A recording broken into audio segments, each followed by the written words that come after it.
उनके हाथ में हथकड़ी नहीं रहती है।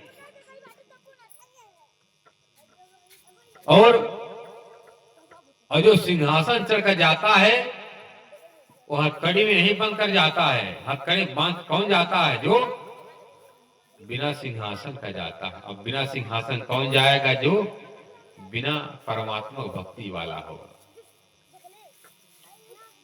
आया है सो जाएगा राजा रंग फकीर, कोई सिंहासन चढ़ चला कोई बांधा जाए जंजीर। जो भक्ति कर रहा है परमात्मा को सच्चे भाव से, वो जिंदा रहते ही परमात्मा काम किया और मरने के बाद भी परमात्मा का काम कर रहा है। तो मरने के बाद कौन परमात्मा काम करता है? परमात्मा का कार्य है, हमको परमात्मा ने मानव तन दिया, जाओ तुम भजन भक्ति करना, दूसरे से करवाना और काम करके मेरे पास चले आना। उसी को हम मेहर सागर में कहते हैं, मेरे खेल देखा मोमिनो, मेरे आए तले कदम, मेरे क्यामत करके मेरे हंस के मिले खसम। हे धनी, आपकी कृपा से, आपके आदेश से इतना दिन तक मैं धरती पर रहा। आप मैं भजन भक्ति किया सही रास्ते पर चल करके। जो दुख मिला सुख मिला आपकी मेहरबानी से। प्रभु हमको इतना दुख मिला सुख मिला आपकी कृपा से, सुख मिला आपकी कृपा से, दुख मिला हमने कभी कोई गलत काम जरूर किया रहा होगा, इसलिए आपने उसको दुख देकर के हमारा पाप का समन कर दिया। बोले कृष्ण कन्हैया लाल की जय। भक्त को दुख क्यों होता है? यदि भक्त भूल से भटके से किसी तरह की गलती कर देता है, उसको परमात्मा दुख देकर के दुख से ताड़ देते, हटा देते कि लो भैया अब तुम्हारा जन्म मरण का चक्कर कट जाएगा। यदि चक्कर नहीं काटना चाहते हो तो पुनः तुम्हें मां के गर्भ में जाना पड़ेगा। कितने महीने तक? 10 महीने तक मल मूत्र, मल मत होता है लेट्रिन, मूत्र मत होता पेशाब में, वहां पर 9 महीना रहोगे।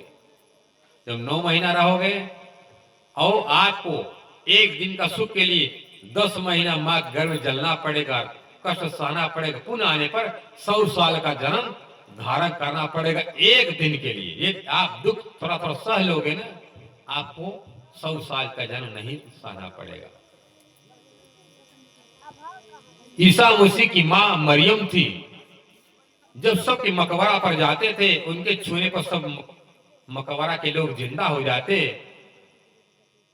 उन ईसा मसीह की मानने वाले कहते हैं, ईसा आप अपनी मां मरियम को क्यों जिंदा कर देते हो? कब से पड़ी है वहां पर? बुद्ध मत होता है कब्रिस्तान में। क्या कहते हैं अपने मां के पास जाकर, मां मैं तुमको मैं जिंदा कर दूं? एक बेटा खबरदार।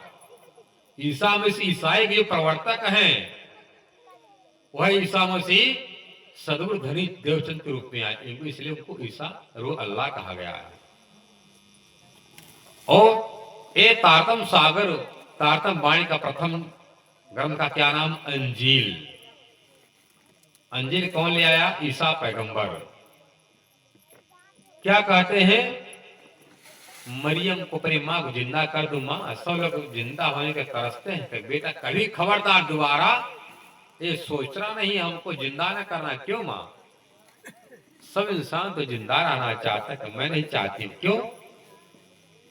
देखो यदि मैं जिंदा हो जाऊंगी ना, जिंदा हो गई तो जब मां के गर्भ में जब जाना पड़ेगा, हजारों लाखों करोड़ों बिच्छू के काटने का भयंकर असहनीय दर्द वेदना सहना पड़ता है मां के गर्भ में पैदा होते समय। सुंदर साथ जी बताइए, एक छोटी सी बच्चेदानी गर्भाशय है, उस गर्भाशय में जो जीव है उल्टा टंगा रहता है, उसका पैर ऊपर होता है, उसका मुख नीचे रहता है। छोटे से गर्भाशय बच्चेदानी में 7 परत की पन्नी में जीव लटका रहता, बंधा रहता है। वहां पर उल्टा जब टंगा रहता, मां के गर्भ में पेट में मल लेट्रिन मूत्र की नदी बहती रहे तो वहां पर जो कीड़ा है बलबला करते रहे, मतलब चलते फिरते जब कीड़ा नोच कर जीव को खाते हैं तो जीव प्राण बचाकर भागता है। प्रभु रक्षा करो, रक्षा करो। जब माँ खट्टा मीठा तीखा कड़वा कैसाला नमकीन खाती है ना, और जीव के अंदर जब जाता पेट में तो जीव छटपटाए लगता। कितना पतला पतला उसका चमड़ी होती है। आपको मर्चा लगता है इतना मोटा चमड़ा पर आप छटपटाते हो तो उस नरम नरम चमड़ी जो पैदा होता बच्चा देख कितना सफेद होता, चुनित कितना लगा मक्खन के बराबर शरीर।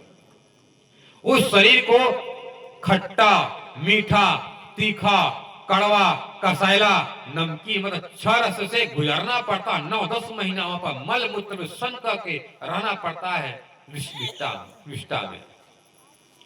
प्रभु से विनती करते, प्रभु निकाल दो बाहर गर्भ से। इसलिए ओ बेहतर नहीं, ओ नरक ठीक है पर मां का गर्भ ठीक नहीं है। इसलिए प्रभु कृपा करो। वो जीव चिल्लाता है, मैं हूं शरण में तेरी संसार के रचैया, कश्ती मेरी लगा दे उस पार हो कन्हैया। मैं हूं शरण में तेरी संसार के रचैया, कश्ती मेरी लगा दे उस पार है कन्हैया। मैं